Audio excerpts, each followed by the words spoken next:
simplify 5000 square minus 4999 square.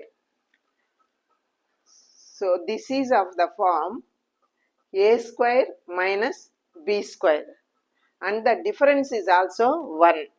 Then there is a trick, that is this is equal to sum of the two, 5000 plus 4999, that is equal to 9999. Option B is correct.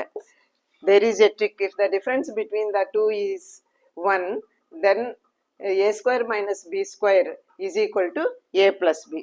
Now we will prove it also. This is in the form of a square minus b square. Therefore, a square minus b square is equal to a minus b into a plus b.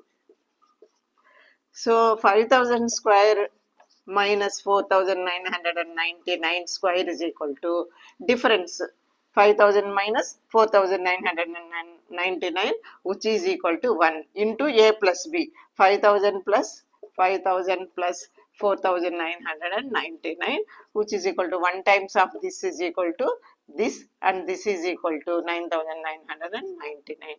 So there is a difference between these two is 1. Then a square minus b square is equal to a plus b, because a minus b is equal to 1. Therefore, option B is correct.